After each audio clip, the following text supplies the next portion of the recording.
years in my own house. All through the season I saw a great deal of her, and the atmosphere of mystery never left her. Sometimes I thought that she was in the power of some man, but she looked so unapproachable that I could not believe it.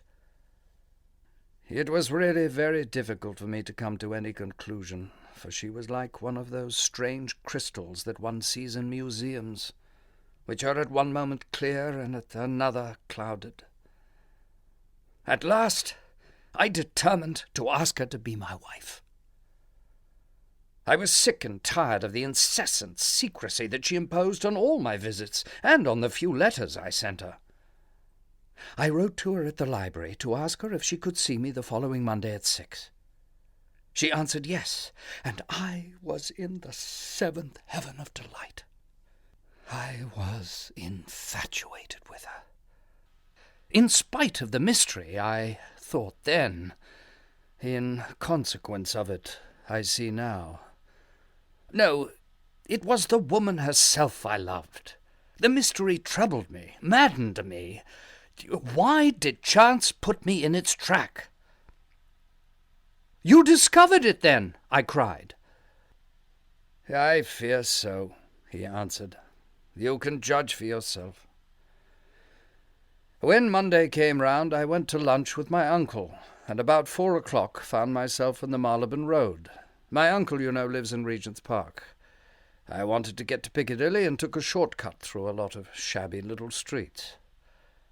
Suddenly I saw in front of me Lady Alroy, deeply veiled and walking very fast. On coming to the last house in the street, she went up the steps, took out a latchkey, and let herself in.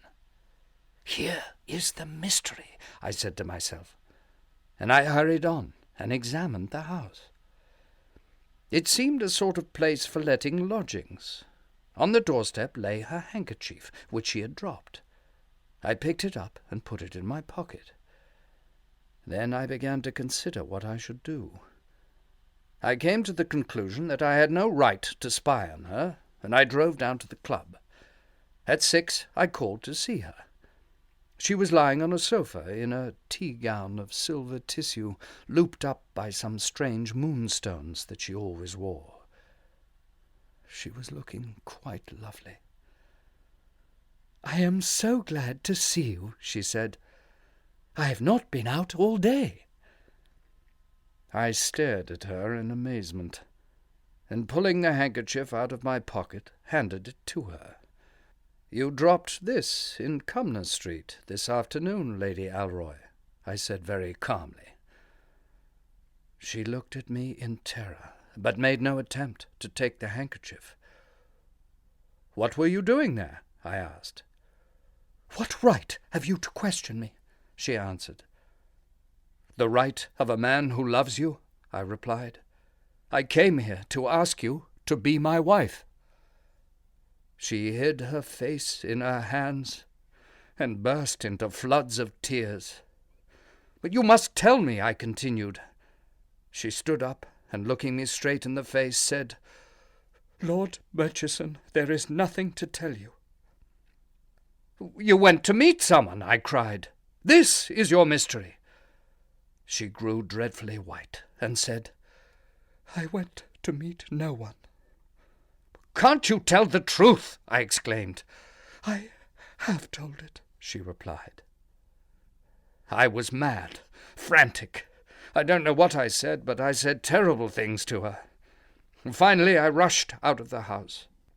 She wrote me a letter the next day. I sent it back unopened, and started for Norway with Alan Colville.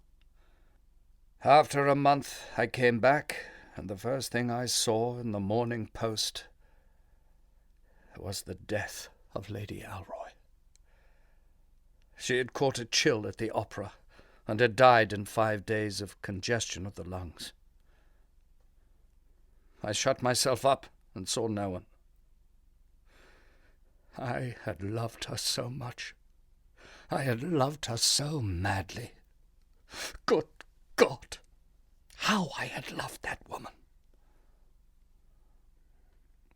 "You went to the street? To the house in it?" I said. Yes, he answered. One day I went to Cumnor Street. I could not help it. I was tortured with doubt. I knocked at the door, and a respectable-looking woman opened it to me. I asked her if she had any rooms to let. "Well, sir," she replied, "the drawing-rooms are supposed to be let, but I've not seen the lady for 3 months, and as rent is owing on them, you can have them." "Is this the lady?" I said, showing the photograph. "That's her, sure enough," she exclaimed. "And when is she coming back, sir?" "The lady is dead," I replied. "Oh, sir, I hope not," said the woman. "She was my best lodger. She paid me 3 guineas a week merely to sit in my drawing-rooms now and then." "She met someone here," I said. But the woman assured me that it was not so, that she always came alone and saw no one. "Well, what on earth did she do here?" I cried. "She simply sat in the drawing-room, sir, reading books, and sometimes had tea," the woman answered. I did not know what to say, so I gave her a sovereign and went away. "Now, what do you think it all meant? You don't believe the woman was telling the truth?" "I do." "Then why did Lady Alroy go there?" "My dear Gerald," I answered, "Lady Alroy was simply a woman with a mania for mystery. She took these rooms for the pleasure of going there with her veil down and imagining she was a heroine. She had a passion for secrecy. But she herself was merely a sphinx without a secret." "Do you really think so?" "I am sure of it," I replied. He took out the morocco case, opened it, and looked at the photograph. "I wonder," he said at last.